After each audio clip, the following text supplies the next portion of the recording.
the number of people who are in governance in terms of upper caste has gone down to 32.5%. However, they continue to occupy 16 out of 31 cabinet berths and control portfolios of home, defense, finance, external affairs. You're looking at 6 Brahmins, 4 Rajputs, 2 Vaishyas, 2 Khatris, 1 Bhumiyar, and the rest are your intermediate castes like Marathas, Patel, and Reddy. So Jaffer Lott's work in 2018 tells us how now the government is drawing on regionally dominant caste groups so that they would be in governance, right? So what then ends up happening is, while there is a framing of caste happening at the level of both bank or politics, when it comes to policy and reservation, caste gets ghettoized around the figure of the Dalit. And while the upper caste continue to enjoy all the material power that is there to do in this limited pie that we have. So this narrative by the ruling elites of castelessness is actually a highly beneficial narrative that's coming through, which is also drawing on popular belief and commonsensical understanding around caste. The second actor that we have in this story is this demand that has come to release the raw OBC data from 2011 census, as well as to conduct fresh census from 2021, in which caste is also accounted for. This kind of a demand needs to be located from within a mobilized, marginalized sphere, which has been active in the country, right? So think about soon after independence, when we had the Nehru government in power and the landed propertied elites were the dominant ones. So much so, this combined with this whole narrative of secularization meant that caste did not get an articulation. We thought about big dams, 5-year plans, that was the narrative. By 1970s, that starts to crumble already, and we're seeing a churning. So caste groups and caste associations are being formed in the 1970s. They're getting a new lease of life. The mercantile caste in Delhi that I studied, there is a serious investment from elites across the country in consolidating caste associations in Delhi around this time. And Mandal emerges from the kinds of churnings that we see in the 70s and 80s. Now, when Mandal happens, the narrative is shifting, and it's shifting from thinking about caste in cultural or traditional terms to think about caste in terms of hissedari. And here I'm thinking about Kanshi Ram's terminology here when he says, "Jiski jitni sankhya bhari, uski utni hissedari." So political representation of each community then becomes proportional to their numbers, right? And it comes as no surprise then that in the post the Mandal, the kind of protests that we are seeing, you have upper caste women, men, students simulating themselves, women crying that their husband's employment is going to be taken away. And that sort of is also those kind of violent protests that we see in the beginning of 1990s after Mandal gets consolidated with the Kamandal. And we know this, the Kamandal, for those of you who don't know, is this bronze kind of utensil which your sadhus would carry. So you have the desecration of Babri Masjid, which is happening post that. And now, so while this is we've been speaking about caste in policy narrative for the last 30 years now, right? Even before that, there was a discourse, but in 30 years, it's become absolutely mainstream. This demand then to make this data available, and this is our data, it's being collected from the citizens of this country, is being hidden by the government by using all kinds of technical language. But the technical actually hides the political. And counting caste then would be a step in the direction of making visible to people in this country how much of landed assets, utility, education, wealth, employment has moved since Mandal. Like you rightly said, we need to track how communities are moving, how progress is happening, if somebody is getting left behind, if somebody is actually moving ahead. And this should be an interest, not just of the mobilized, marginalized here. This needs to be an interest also of the political elites, right? And here I'd like to quote Ambedkar, Dr. Ambedkar, and stop here, because he says, for how long will they sustain a political democracy without social democracy? Right? And the basis of social democracy and a step in that direction. And social democracy, he tells us, of course, is recognized as liberty, equality, and fraternity. Liberty, equality, and fraternity are not just political ideals, right? They also need to be based in a property regime. So you're thinking about absolute equality here. So the discourse here then needs to move from hissedari, which has become very loud, and also the fragmentation of jatis on the ground has made this hissedari narrative very loud for us, towards thinking about substantive citizenship. And the census then is a step in that direction, is what I'd like to say. Thank you. Thanks, Sujitra. So we'll open, we'll have a discussion on whatever you said after all the speakers have finished their initial remarks. Can I request Professor Deshpande to open with his opening remarks? Thank you. It's a pleasure to be here. And those of us, I'm sure Thorat Sahib also feels the same way. We have been talking about this, many of us, since 2001. And in fact, a little before 2001, in the run-up to the 2001 census. And it is, on the one hand, a little bit disheartening to see that you're saying the same thing for 20 years and nothing much changes. On the other hand, it's not true that nothing has changed. There has been a change in the way that the demand for a caste census is received. And in 2021, it is very different from what it was around 2001. What is the difference? The difference is that the simple persistence of this demand has had some effect. And there are now fewer people are surprised by this demand. But on the other hand, it has also been clear that the reasons why this counting has been resisted, those reasons are becoming clearer and clearer. Because with each time, the ostensible reasons, the excuses that were being given for why this could not be done have run out of steam, have lost their effectiveness. So today, I don't think there is really any effective argument left, really. Although they keep being repeated, and as we know in politics, factual correctness is not really essential for something being politically effective. And the argument against counting caste seems to still carry that, at least in the dominant political circles, carry that stamp of approval that by not counting caste, we are doing something good. To my mind, this is a seriously questionable assumption. Whether or not I'm willing to discuss or I'm willing to negotiate on the possibility of how much good will come out of counting caste. But I seriously think that not counting caste is harmful for us. And my own arguments for why a comprehensive caste census must be done have changed somewhat in the period that I have been advocating it.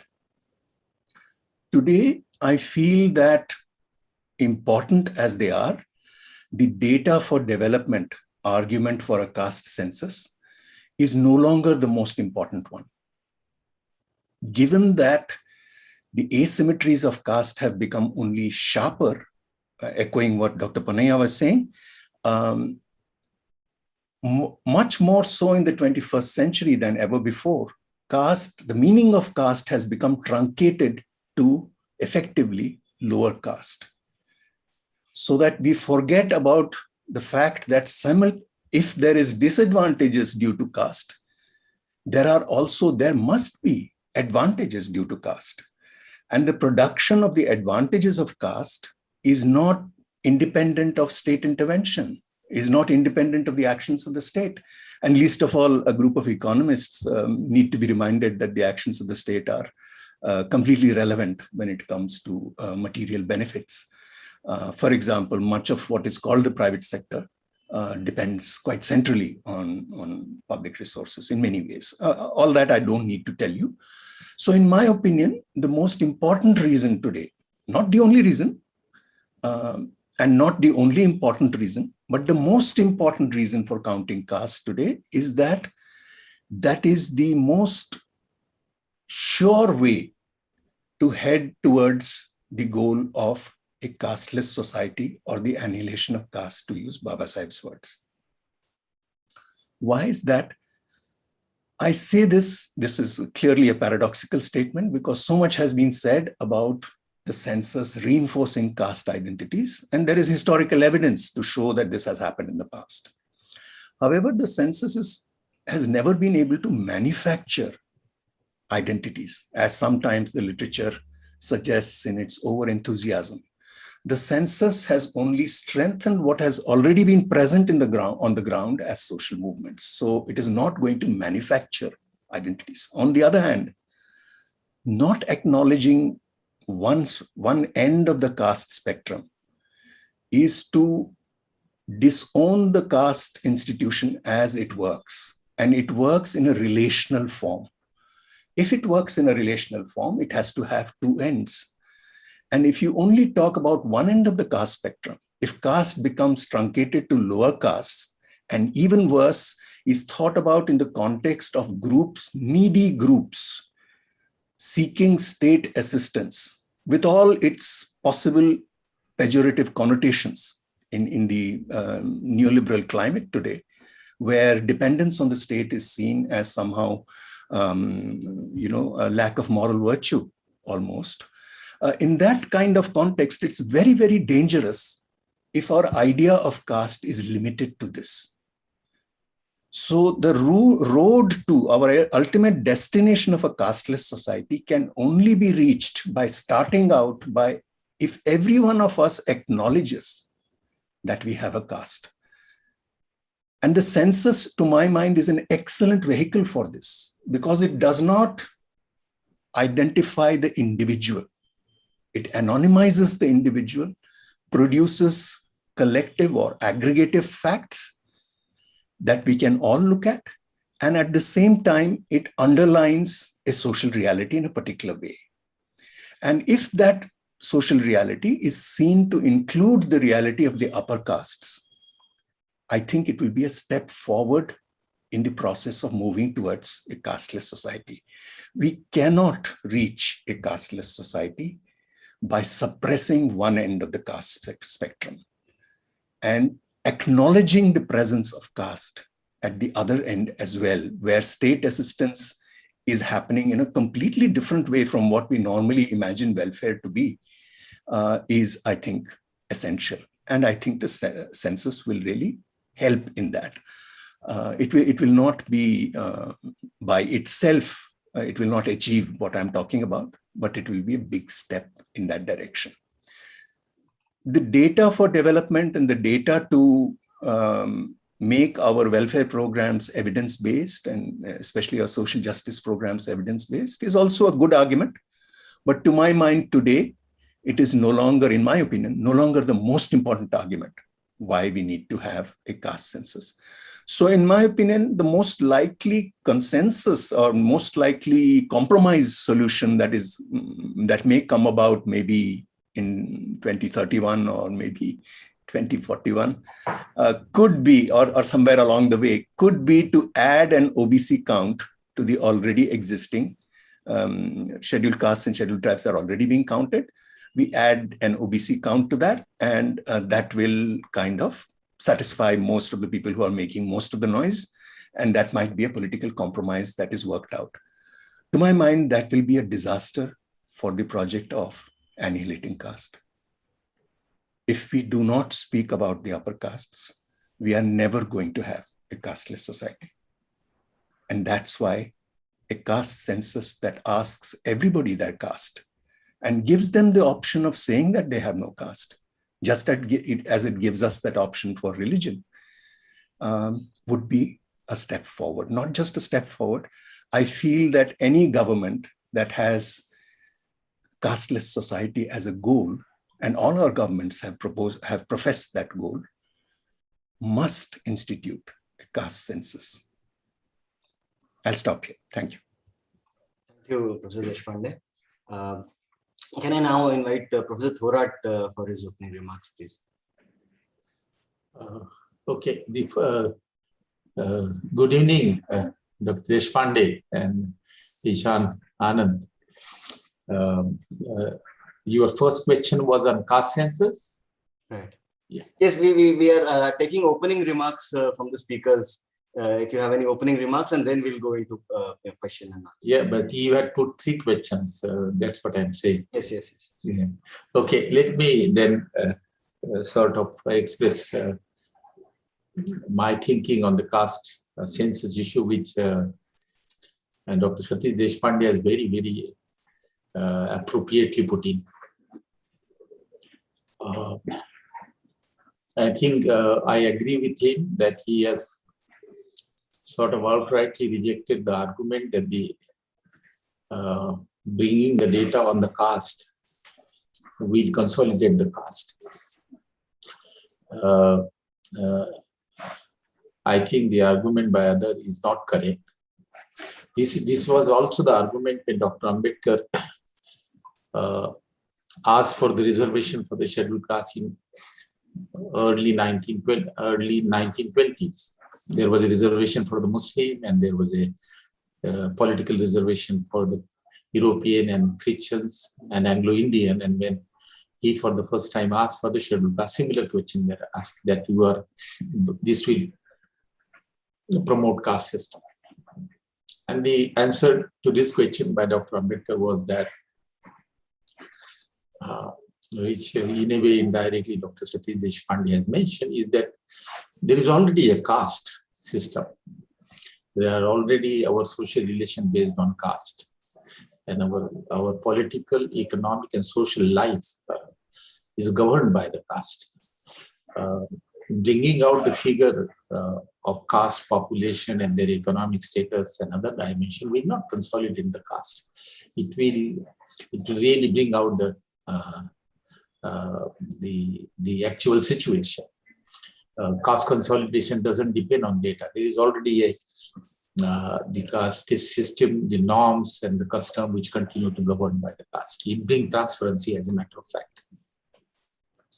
By bringing the scheduled caste statistic on their total population, on their socioeconomic condition, and even for that matter, the situation of the Muslims through such a committee, it increases our knowledge, and the policies then are based on the appropriate assumption and reality. The giving reservation to scheduled caste in jobs and legislation has not consolidated the caste. On the contrary, people got to know their situation. A very substantial section of even the political people became sympathetic to the issues. And that is why you find a consistent support in the legislature, in the parliament for reservation.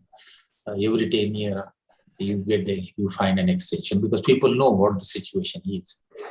And, this always, if you reduce the disparities and bring this development in the life of the people, those who are lagging behind, like scheduled caste and scheduled tribe, that brings a sort of an equal treatment. Those who are mobile, they are able to interact with those who are from the other caste, and they are able to understand. Mixing and integration became a lot more easy when the gaps are reduced and facts are made transparent. So I think this is not a correct argument. My feeling is that underneath this fear there is a fear that the actual data of monopolization of power, economic power, and the job, private and the government, that fear, that scare is the reason as to why we do not want to bring out the figure in the open. Now, the second point that I would like to make is, why do I support the caste census? What are the reasons for that? The first, I had written Hindu in support of this. The first point is that we cannot deny that our economic and social and political life is governed by the caste system. Can we say that our democracy, our election process are not governed by the caste? Very openly. Very, very openly. We used to feel little ashamed of in the 50s and the 60s. Now we talk about openly. We select the candidate on the basis of the caste population in the constituency. There are open discussion in the press that a particular candidate has been given this seat simply because the population of his caste is dominant there. So now we even don't feel bad about it. So our politics is governed by caste. Our economics is governed by caste. Our social relations are governed by caste. If caste is so omnipresent and so effective, why should not we have a data about the caste background of each caste to enable us to take a proper position? The second point is the caste affect the economic opportunity, the educational opportunity, and of course the political participation. And if that is the case, and which is the reality, as a result of which, one of the very remarkable development that you find from last 20 years or so, after OBC got the reservation, is that there is a growing caste-specific demands for the participation share in the bureaucracy. For example, the growing demand by Patel, growing demand by Jat, growing demand by Marathas, and several other castes asking the reservation in the job and other sphere, education sphere, are caste-specific demands, because there is a feeling among them that they are lagging behind. There is a little data which tells them that they are not participating as much as the others are participating. So there is a growing caste-specific policies being asked. And the government is surrendering, government is taking decisions, even the Supreme Court is taking decisions based on a very limited data. In fact, at times, some Supreme Court is not asking the right question also. Supreme Court is asking for Maratha reservation. They say, give the data about the underrepresentation. The appropriate question should have been that give us the evidence for discrimination of Marathas in employment, government employment or private employment. But anyway, the important point is that with a growing demand for a caste-specific groups, because there is a feeling among them that there is a discrimination and they are underrepresented in government jobs and other spheres, there is all the more necessity that we should have a data. There is a feeling among the other, for example, Jat, Marathas, Patels are landowning communities. They have a high level of education because they are economically better off. They are in politics. They control the governments, and yet they want the reservation. Now, the argument against their reservation is made again without data, based on whatever you see on the face of it. They make an argument on the basis of the fact that they feel that they are underrepresented compared with the higher caste in other group. Now, if that is the situation, then in that case, there is all the more reason that if we have to develop policies by the government, we should bring out the data and place in the public domain. We will get shock in the beginning.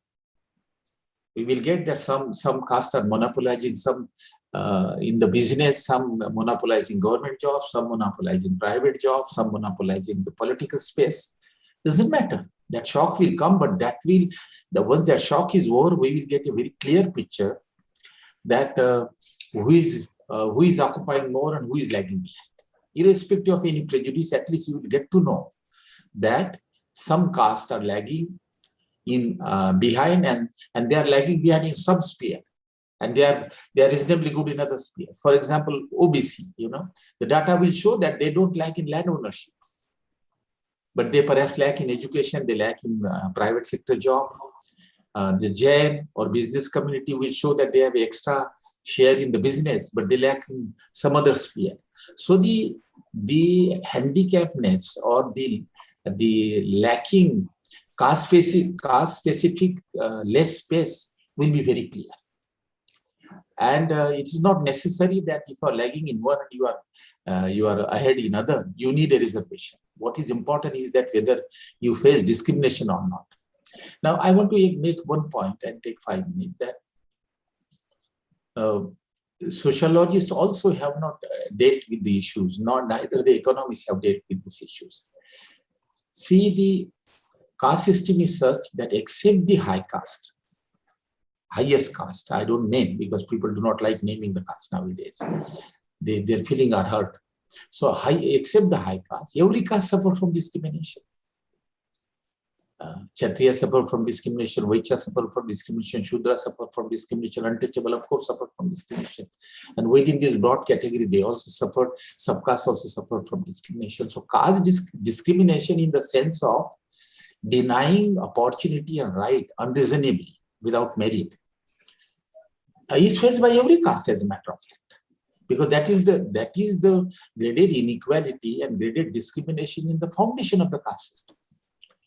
So if, for example, even Marathas or Patel and Jat, they ask reservation on the basis of discrimination, there is a discrimination.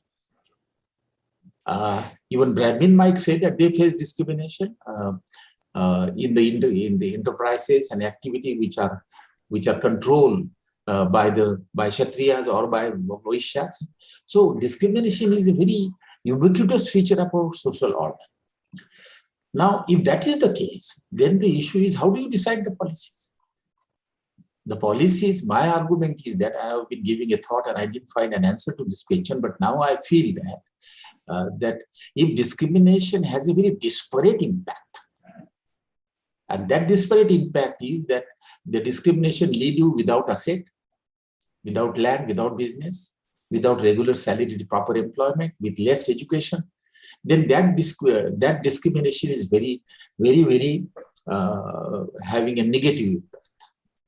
But there may be discrimination faced by the higher caste. There may be discrimination faced by Kshatriyas or other. And in effect, they have land. In effect, they are into business. For example, Vaishya community, they will be to business. They also face discrimination of some sort, but the impact is not disparate. So their argument, their case for reservation or having a space would not be as strong as that of those who are without any resources or capital asset. So I think we have to handle this issue even theoretically, and it requires a lot of empirical data. That those castes who also suffer discrimination in one way or other, there is no disparate impact on the ownership of asset which give them income.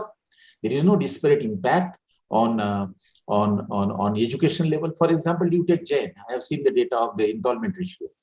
Jain community as a business community may be facing discrimination in some area, but the enrollment ratio is 73%, much higher than Europe. So you have disadvantages some here, but you don't have disadvantages some here. So I think that the caste census will help us to give the economic background, ownership of asset, education level, social status, and it will help us to develop policies which are based on evidence. And all that ill-feeling that we have, now the tremendous quarrel between the caste, an antagonism between the caste, an anti-social between the caste on policies will be reduced drastically if we provide the data. And then we'll be able to develop policies also. We will have a challenge. I'm not saying that. We will have a challenge how to develop policy. But the data will enable us to develop the policy. Separation of data will not. That is the limited point at this moment in the first round I will make. Thanks a lot, Professor Thorat, for the detailed comments. Can I ask one question to all the panelists first, and why don't we go in the same order? Can I ask Ujitra? The first question is, I think we have all started, so in many sections or in some sections of economists, policymakers, even in, if we can call it a progressive camp, there was and there continues to be a belief that as the economy grows with the capitalist development, with the GDP growth of 8 and 9% and so on, somehow the caste and the traditional occupation linkages have weakened. Caste is merely a residual now, and it's not really as important as it used to be. So I would ask all the panelists to briefly sort of talk about this. How relevant do we think caste is in terms of social and economic outcomes in a country today? Ujitra, can we start with you? Sure, Ishan. So this kind of a thinking is really wishful thinking, right? It's also this modernization narrative that we've been fed that, as the countries start developing and growing, then automatically the market is going to correct things for us. But some of us are more preferably located vis-a-vis the market, and which means that they are in position of controlling the market and labor and whatever capital returns they are to get. So there is a preferential location that certain caste groups have had because of their historical advantage, and that needs to be corrected. At the moment that we still have some understanding of how things are working in the government sector. But we also know that the context of within which these demands are coming is a shrinking government sector. We have an expanding private sector in which things continue to function through ascriptive networks, as studies tell us. So certain people are doing well and certain are not, and those who are not, as Professor Thurad said, would benefit from what is made visible through the data that is available to us. Thanks. Professor Deshpande?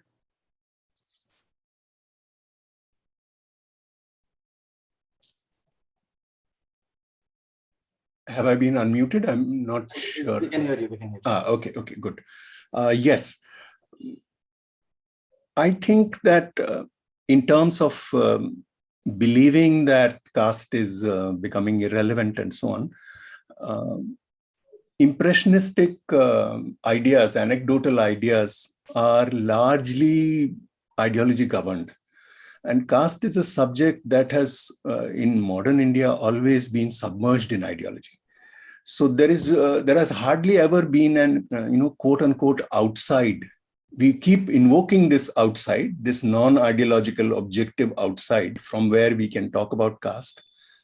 But we don't have that outside, including people like us who talk about caste. We are also located within a larger ideology. We might position ourselves this way or that way, but I don't think we are free from ideology when we talk about caste. Being self-conscious about it helps, but it doesn't make the ideology go away. So I think that it is quite staggering. Social scientists should be astonished at the degree to which caste has been resilient, despite significant changes. Most of the changes have been restricted to the middle of the socioeconomic spectrum. The very top and the very bottom of Indian society have remained in caste terms surprisingly homogeneous, surprisingly unchanged, even today. It's not that caste has remained the same. That is not what I'm saying. But I'm saying that whatever the ways in which we document the ways in which caste has changed, the composition of the elite and the composition of the underclass has changed remarkably little. And the confusing or confounding things are the undeniable fact that there is greater economic and social differentiation within each large caste group today than there was 20 years ago. That is undeniably true. But the layers of well-off people in the so-called underprivileged castes and the layers of underprivileged people in the so-called privileged castes, these layers remain proportionately thin. So the broad mapping between, at least at the two extremes of the social spectrum, between caste status and socioeconomic position, remains remarkably stable. I think that is a fact, and things like the census would help us to explore this, and including importantly changes in this. If changes are happening in this, we will be able to identify them better. Thank you. Professor Thurad?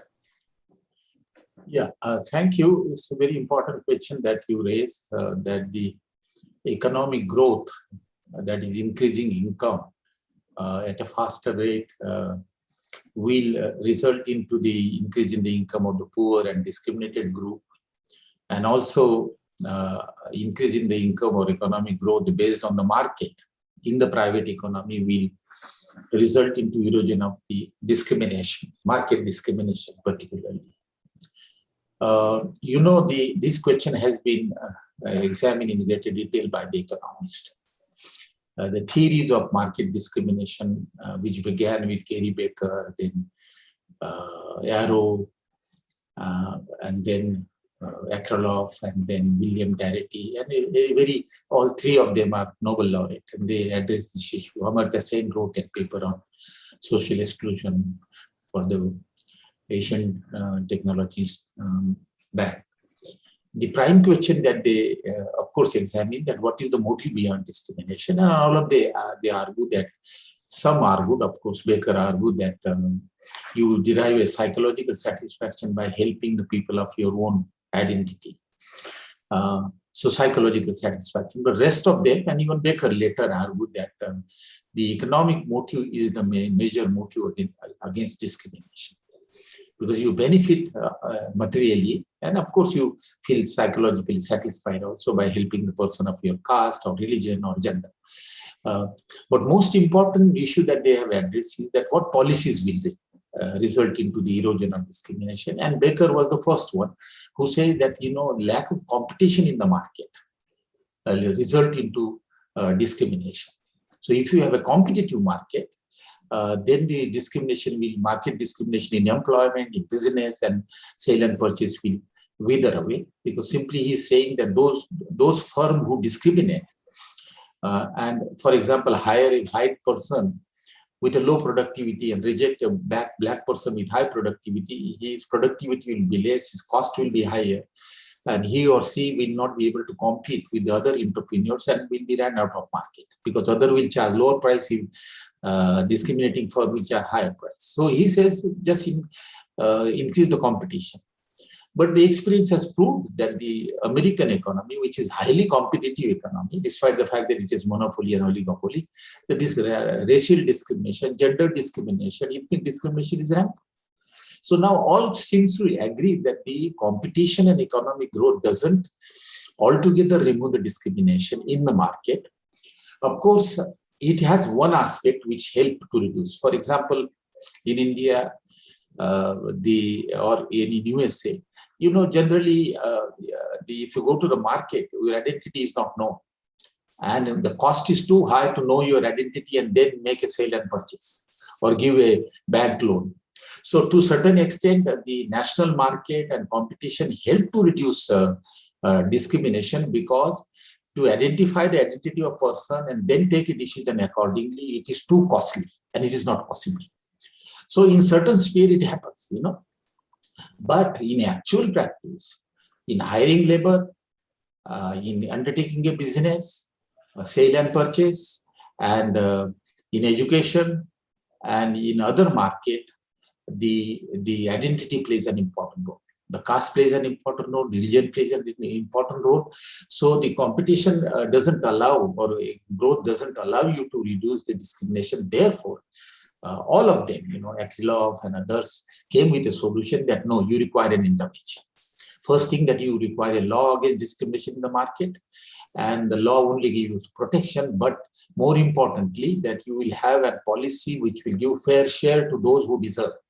And that is reservation policy in India, and it is called by different name in different countries in the world. So a legal measure against discrimination in the market, and the policy to give them the fair share. Now, my own major work is on market discrimination. I brought out that book by Caste, and we have a book with Ghanshyam Shah and Satish Deshpande and myself, Untouchable in Rural India. I insisted Satish Deshpande at that time that I write a section on economic discrimination, and he allowed me to write. And it came out that there is a lot of discrimination. In farming, there is I am writing another book now. If you take farmer, they face discrimination in getting private water, in selling their product, buying their product, getting loan. In business, they face discrimination. Nobody goes to the grocery shop of the untouchable in the village. Or if they start the restaurant, no high caste will go and buy the food. Outright discrimination because of untouchability. So some of the things we are talking are utterly nonsense, when we see the discrimination that plays in the market. So I think in India, the caste discrimination in the market, in labor, business, banking, is significantly there. We have not studied, but whatever evidence we have, we get it. When I did that study for distribution in market, and I talked to Valmikis in Haryana, they told me, sir, nobody buys our milk. We are given a cow or buffalo under the IRDP program. Nobody buys our milk.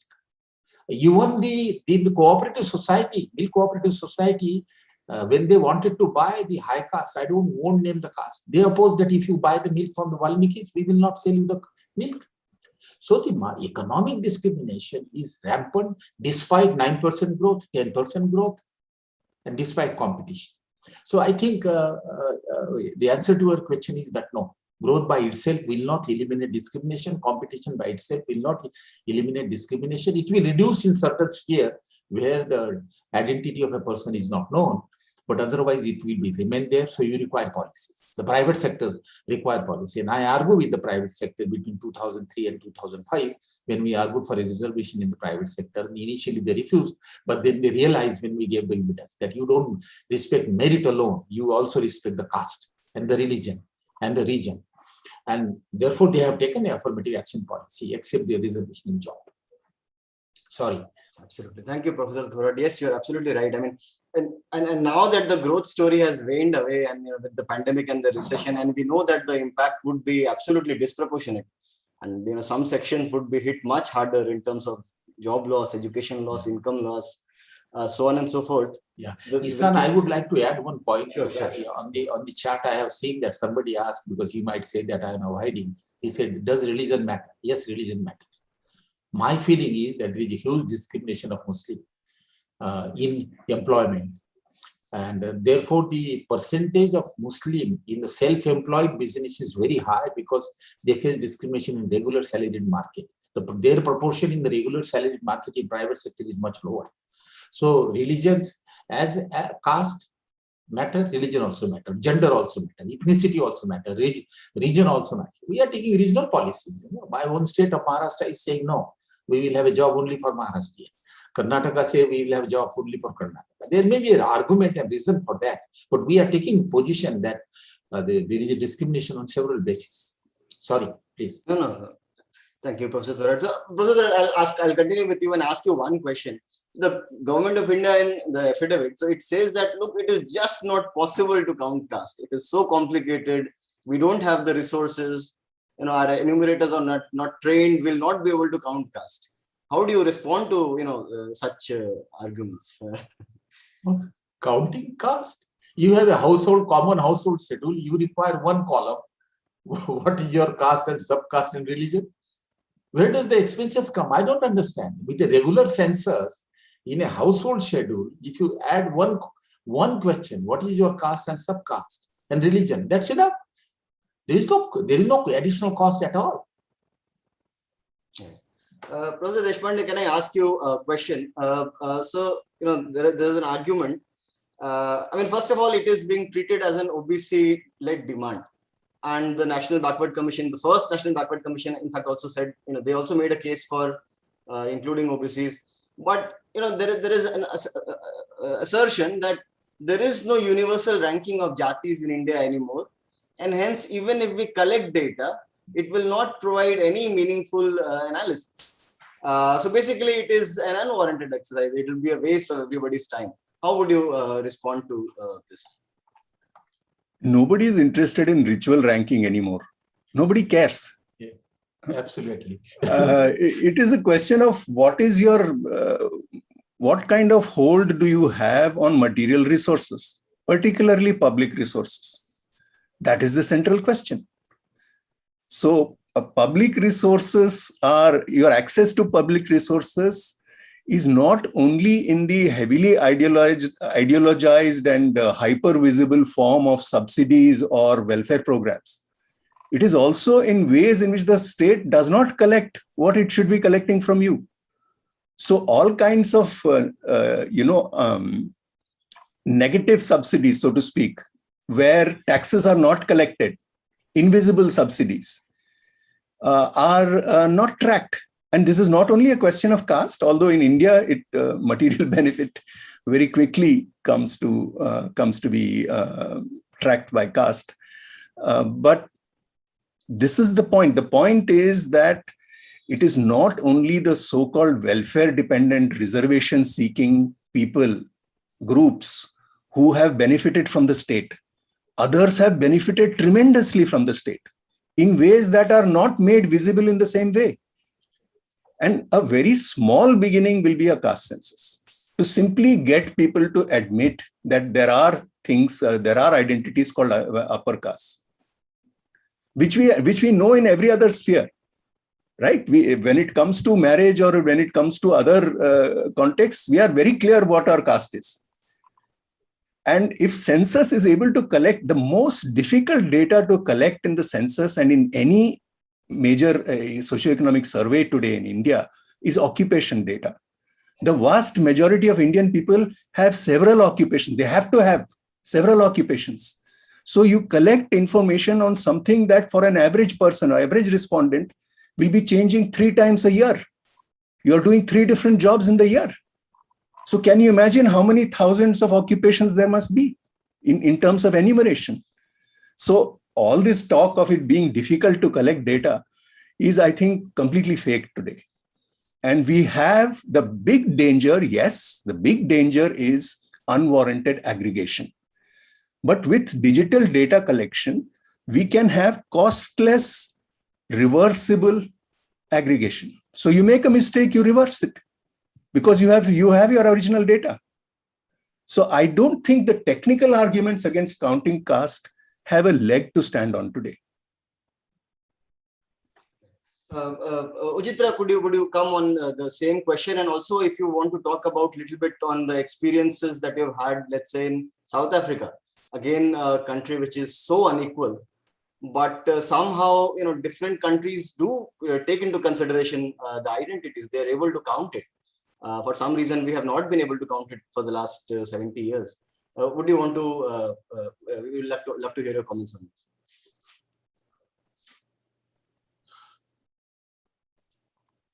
Uchitra, can you hear us?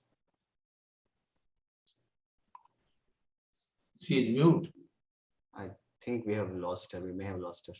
Okay, we'll come back to her when as and when she joins us back. Let's see if there are some questions from the audience, and then. So there is one question from the audience which says that okay, caste census happens. I mean, if census caste is added to the census, and we'll have it once in 10 years.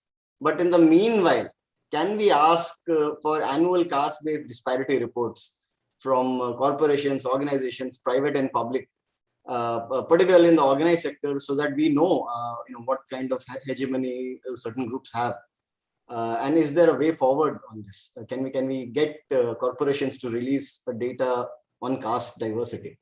Professor Thorat, would you want to take this? Corporation means what? Private organizations, companies, they don't have government data. They don't have a data. Right. They don't have a data. I remember that when the affirmative action policy discussion was there, and they accepted some sort of a affirmative action policy. But the CI then conduct the census, and they brought out some figure with the observation that the scheduled castes have more than scheduled caste employees share is more than their population share, but they don't have a data, and the people do not, the employees do not share the caste background. They are scared. So we have to build up the confidence, and we have to collect the data in a manner that it will be used properly. My feeling is that if we get a caste census data, and if we have the socio-economic condition, I think Dr. Sachin Deshpande was very right. We are asking the status question now. We are asking developmental questions. Do you own land? Do you have a business? What is your education level? Do you have, what is your housing status? What is your health status? These are the issues. Human Development Index. That is the key thing. So once we have a caste data, it is quite likely that there will be common problem across the caste, and we will be able to develop the common policies of universal nature, not even caste specific. Say education, health, housing. So that hitch that we have to begin with will also wither out. There will be common specific, there will be common policies for all in certain sphere if they are lagging, but there will be group specific. For example, denotified and nomadic tribe, their problem are slightly different. They suffer from criminal stigma.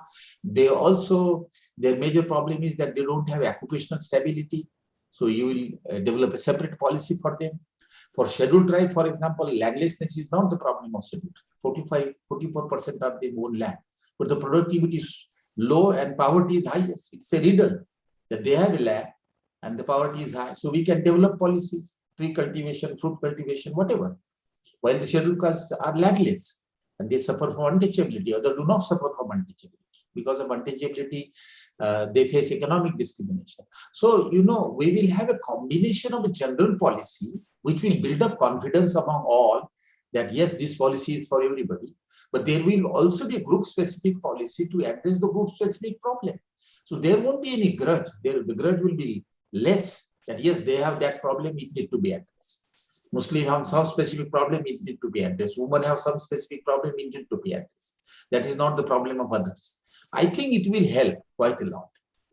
So if I may, I think we are calling for caste-conscious universal policies that will be conscious of castes and different cleavages in the society at the same time.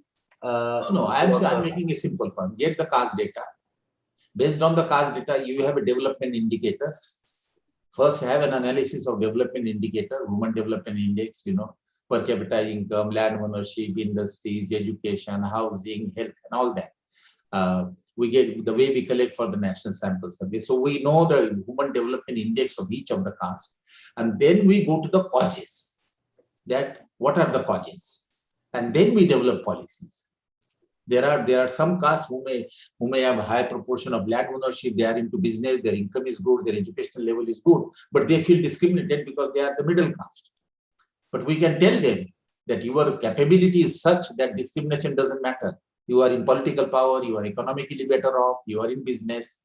So that illusion has to be removed. So I am saying that data should be used to understand the status and the causes, and then you can develop meaningful policies. Developmental status, not the social status. Yes. Thank you. Chitra, are you back with us? Yeah. Yeah, Chitra, we were talking about if you would you want to share something about your experience of being and working in South Africa, and somehow all other countries are able to count categories which can be as complicated sometimes, but we are not able to do that. Yeah, so like I was saying before my connection went off, that of course they collect race data, but because you're looking at such stark levels of inequalities, lower down the hierarchy are your blacks. So they use the income criteria when it comes to grants and pensions and schemes. But you have something else here, which is called the BBBEE. It's broad-based Black economic empowerment. What they have done here is that there is a scorecard. And the criteria that's used is ownership, management control, skills development, enterprise and supplier development, and socioeconomic development. Ownership has the highest weightage in this. The enterprise and supplier development has the highest weightage, which is 40, followed by ownership, which is 25.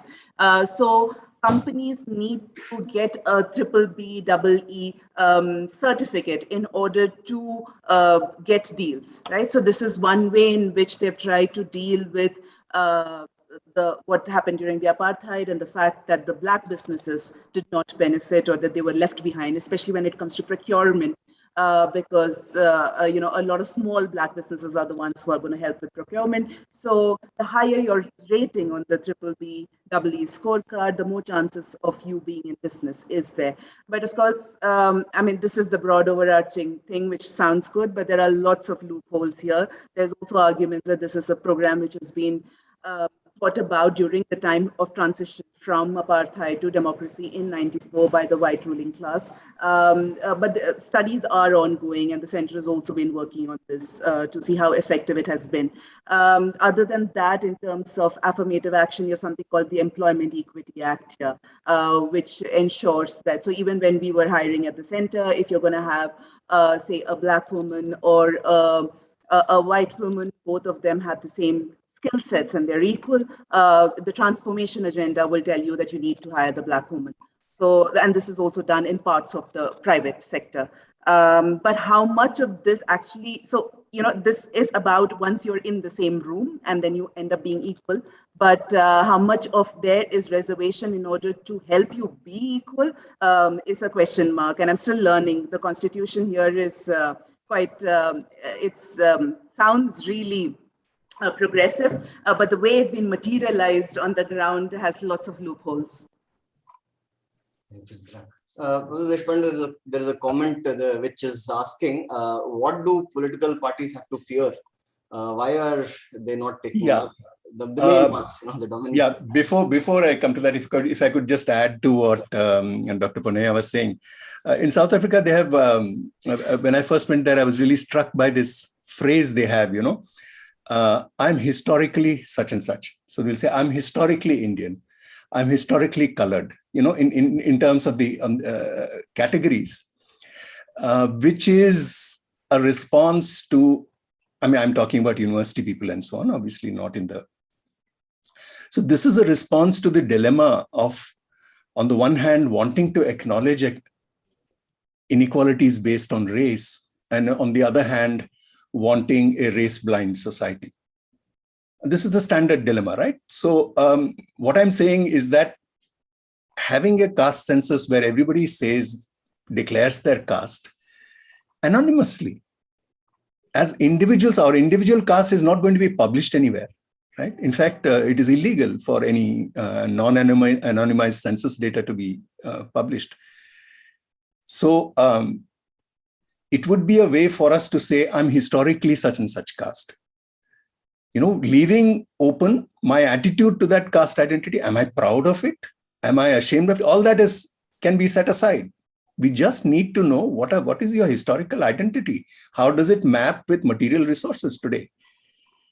So we get often emotionally involved in the caste question, and people begin to think that arguing for this means that people like me think that upper caste people are bad people and lower caste people are good people. That is not what we are talking about. At least as social scientists, we should be clear that that is not what we are talking about. We are talking about the accumulation of advantages and disadvantages to social groups, regardless of individual merit or individual volition or desire or anything like that. So this is just an aside. It was provoked by South Africa, and I was very struck by that phrase, and I wish we would use that here. I'm historically such and such caste, so that you're not saying garv se kaho, that you're not getting caught in that sort of language, but at the same time, you're acknowledging sedimented processes. To come to your question of what do political parties have to fear, it depends on their base. So parties which are in practice based on upper caste support, no party today can afford to say that it is based on the upper castes openly, right? It can talk in sort of dog whistles, and it can talk in indicative language that it is protecting the interests of this or that caste. But just as the poor, quote unquote poor, the mythical poor, are a mandatory part of political vocabulary, at least electoral politics. In the same way, benefits for lower castes, and particularly for numerically strong castes, which are mostly the intermediate castes, is part of our mandatory political vocabulary today. But something like the census has the risk of exposing, as Professor Thorat was saying, the extent of inequality. Nobody is going to be surprised. Everybody knows that, what is the composition of the elite and what is the composition of the underclass. So it's not going to be any staggering revelation. It's only the question of degree and the completeness of this. The difficulty again arises is that we may theoretically have a situation where the majority in numbers of the upper castes are not privileged. That is not what we are talking about. We are talking about the fact that the majority of the privileged, the overwhelming majority of the privileged are upper caste. That is what we are talking about. And it is very dangerous for a society for ethnic, religious, caste lines to coincide with these lines, with economic lines of the elite on the one hand and the underclass on the other hand. It is very good for societies if their elites are mixed and their underclass is also mixed.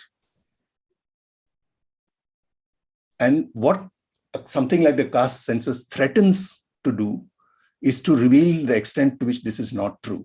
Despite the fact, as I keep repeating, it may be statistically true that the majority of every caste is disprivileged in some broad sense, or at least not privileged in some broad sense. That is statistically quite likely to be the case in a country like India.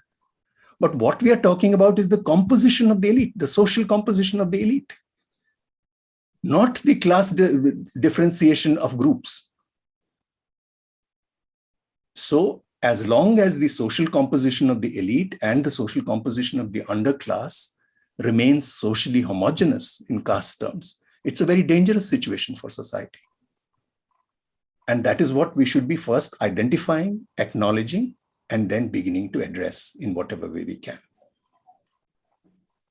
Thank you, Professor. Yes, sure. You know, I think what we get from Vujitha Punia's comment and also by Satish Deshpande is that what South Africa and Malaysia, you know, South Africa also adopted some policy from Malaysia, is that which we are lacking, is that they have accepted it. They have accepted that, yes, we had a awful racism in South Africa, which resulted into conflict and violence. Malaysia accepted it simply because there was a horrible violence in mid-60s, and therefore they went for a major repression policy and affirmative action policy. So they have overcome that fear. The fact that in South Africa, they had a commission where everybody came there. Some of those who committed atrocity and discrimination accepted openly, asked for forgiveness. Another realized there was open acceptance and forgiveness and open repentance by those who were involved. And same thing happened in Malaysia. We are not doing that. We are worried what will happen once the caste data shows tremendous inequality, some group ahead and some group lagging behind. That worry, that confidence of accepting the reality and facing it and then developing policy, which South Africa has done, that we are lacking. For example, for a slavery, at least Pope has openly expressed apology to the African American, to the black, that we are apologetic for the slavery being imposed. And but we have not that. We only quote Constitution, but those who were instrumental, those ideologies, not the person, were instrumental in imposing untouchability right from 200 BC. That was a period which is attributed to Manu. We are not coming forward that yes, for such a long period of time, untouchable have suffered, and we feel sorry about it. We express our apology because we were a part, our generation was a part. That hitch has to go. Once we realize that yes, there is something terribly wrong, which is because of us, and we feel sorry about it, I think many more things will be then easy to adapt.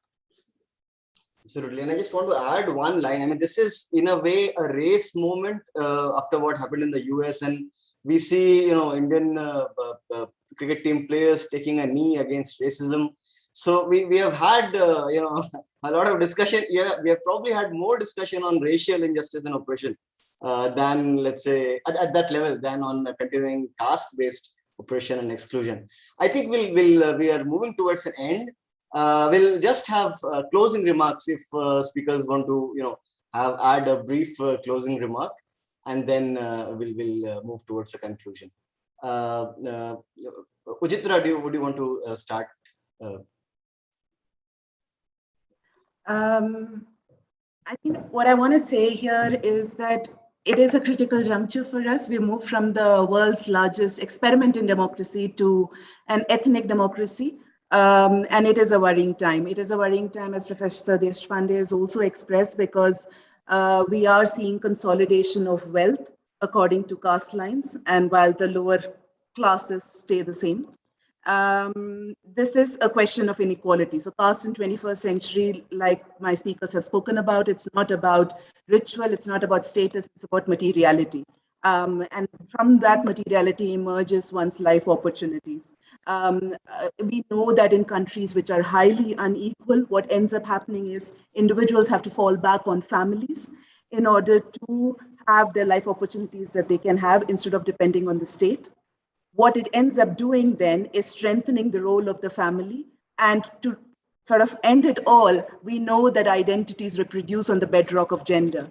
So if we are going to be dealing with consolidation of wealth, the implications of it, the social conservatism that comes, the ideology that comes from this kind of consolidation of wealth amongst the upper caste is also limited life opportunities for women. We're already seeing this in the case of minorities and the kinds of violence that's happening. So thinking about caste in terms of inequality and what the census can do for us, help us make it a scientific question, right? It's about scientific temper. As we speak about knowledge and we speak about power and we speak about visibility, what we're saying is if we have the knowledge with us, then we would be able as social scientists to recommend policies which would strengthen the state's role instead of institutions like caste associations, caste panchayats, family, gendered identities on through which caste is reproducing. So it is a question of social conservatism as much as it is linked with this accumulation of wealth. Thanks, Ishan. Professor Deshpande. Yes, I was just trying to look at the chat and whether there are any issues here. There seems to be one question about, I'm not sure exactly what this is about, but the Shastras as the ultimate source of, it's a long question, so I'm trying to get at. Yes, that how can we develop a casteless identity if the Shastras are the source, religion is perpetuating and so on. The historical record, our historical record, a collective historical record about our attitude to religion is quite encouraging.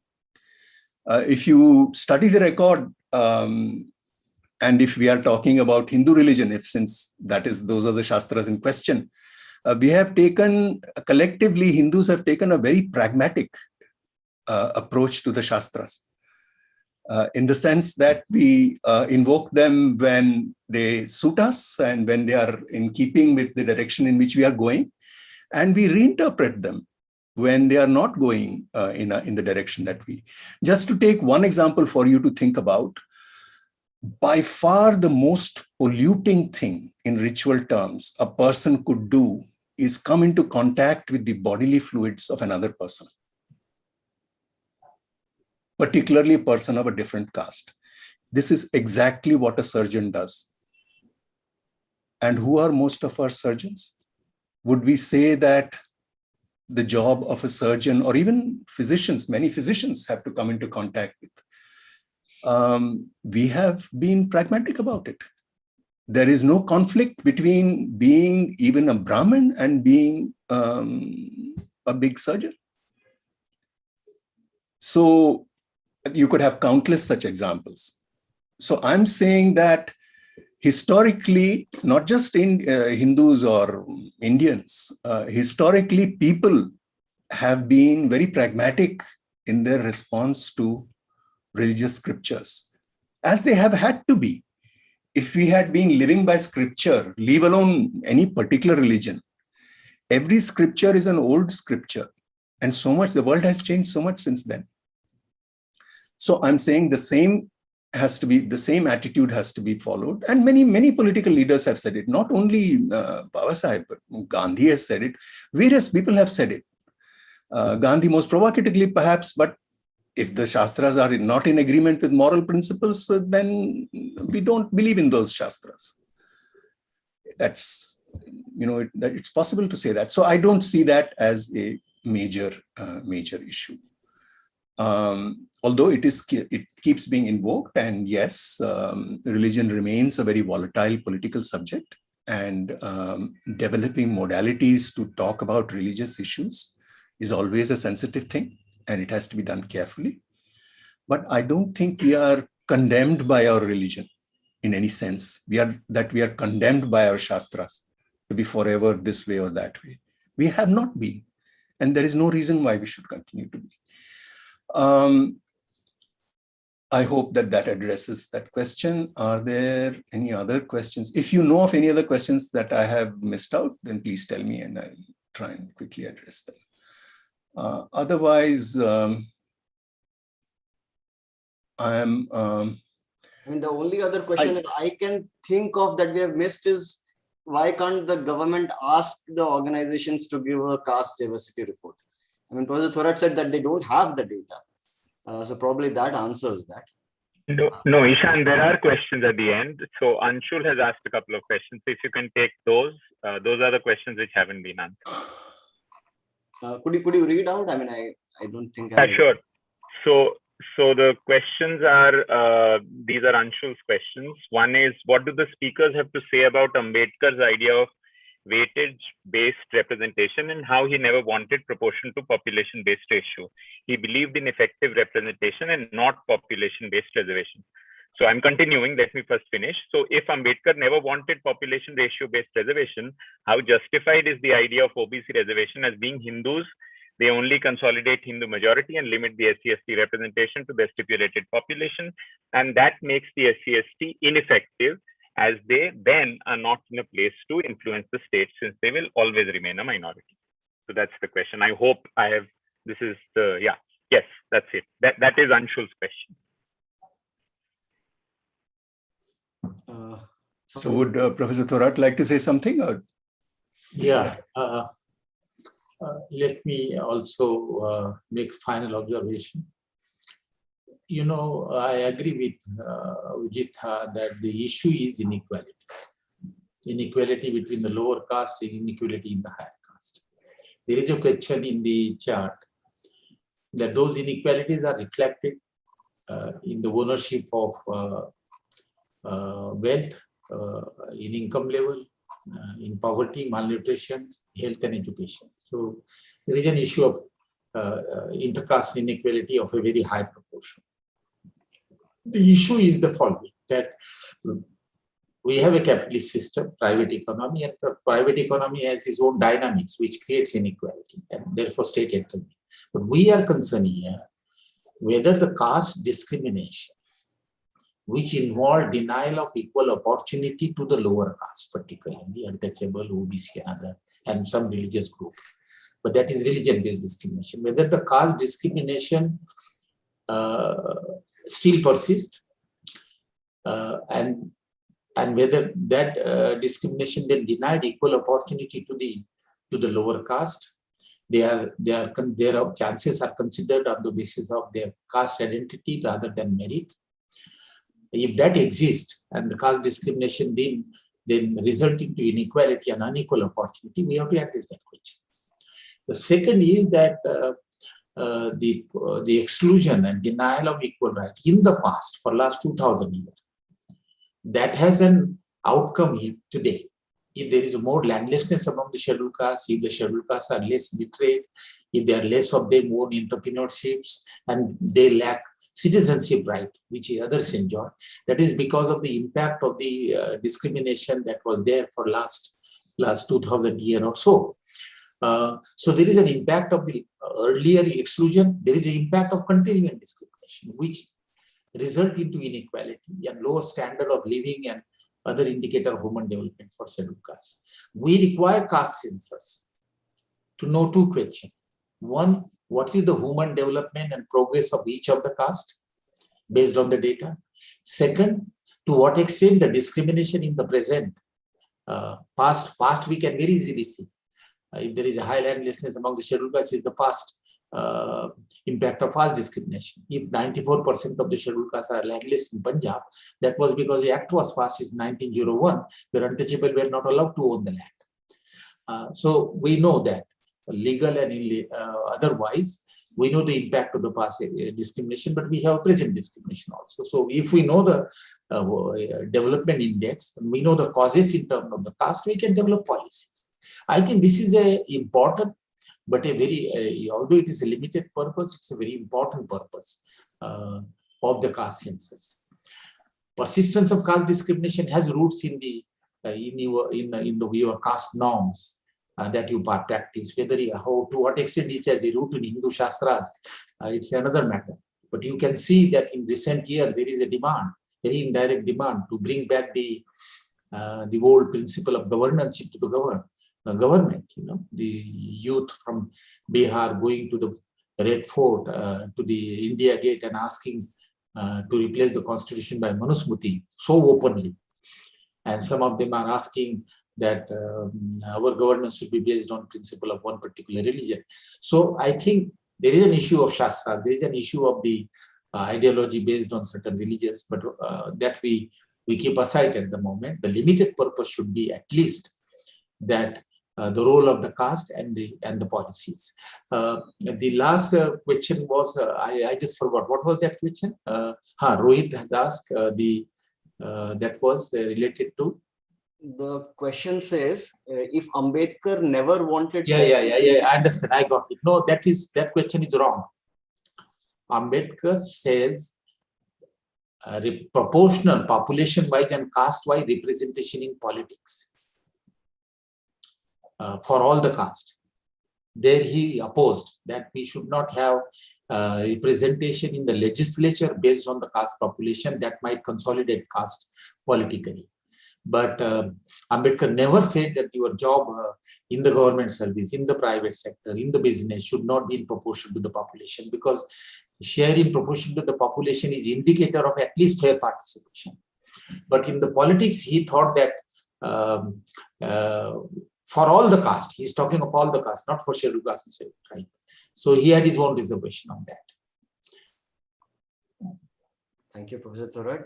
I think we'll move towards the conclusion. I just want to, I was going through the first backward class commission, and in 1955, it notes, before the disease of caste is destroyed, all facts about it have to be noted and classified in a scientific manner and as in a clinical record.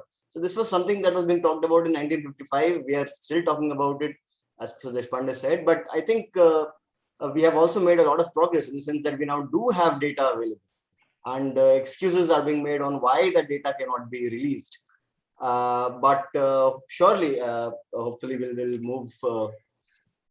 move towards a situation where we can, scientifically assess the progress of different communities and deprivation and so on and so forth. So with this, I think we'll conclude this. Ishan, sorry.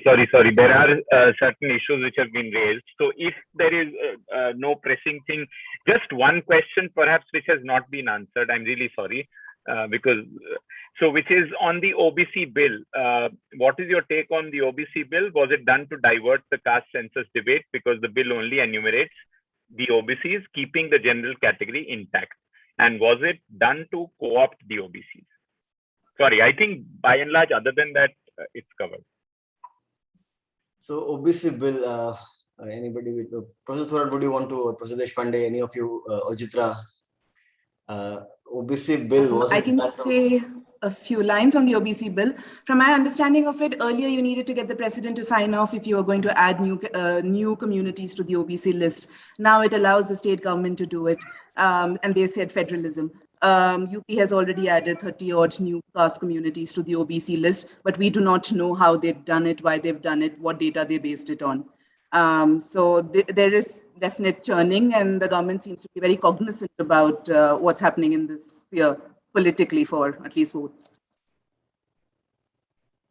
If I could just say, in my opinion, the OBC bill is the central government shifting its responsibility to the state governments, shifting a problem to the state governments, because competing demands for reservation were creating problems for government, and now it is shifted to state governments. We must always remember, and this has come out very strongly in Professor Thorat's work, what are we talking about in the end? We are talking about a formal sector where maximum, by the most optimistic estimates, 8% of jobs. If 92% of the jobs are in the informal sector, what reservation are we talking about? So it is the talk as though reservation is destroying the life chances of huge numbers of people is very misleading. This whole question of there being no regulation of the vast majority of employment in our country is a very large issue, going beyond just caste, that needs to be taken up. So just to refer back to some of the old, Babasaheb Ambedkar had been cited as saying this or that. it's fine. Whether it is Babasaheb Ambedkar or any other leader, we have to always evaluate whatever they have said in the light of our present and respond rationally to all leaders. There is no, in fact, Babasaheb was the foremost person against blind worship of leaders. So just because Babasaheb said it or Nehru said it or Gandhi said it, XYZ in the year dot, we are not bound by that in 2021. We have to have rational arguments. We have to give space to different opinions to be expressed. But in the end, we have to take decisions depending on our contemporary interests. Finally, when people talk about caste census, whether they are for it or against it, a useful thing to keep in mind is, are they talking about the reality of caste, or are they talking about the act of counting it? What are they objecting to? If we start thinking about that and what counting in this form, in an official form like the census implies, I think maybe many of the dead ends that we reach in debates perhaps can be avoided. Thank you. Thank you. I hope we have covered all questions, and I apologize if we missed something. I hope we have covered all of it. And of course, we'll keep organizing such events again. And I would request the people who are with us, the panelists and the audience. We will have all of you back again at some point in time on some other topic. With this, I think on behalf of the IA, let me thank Dr. Puneya, Professor Thorat, Professor Deshpande for taking out the time and having this discussion with us. And we'll keep having such events in the future, and we hope to see all of us back again very soon. Thank you. Thank you all. Thank you. Thank you. Thank you. Thank you, everyone.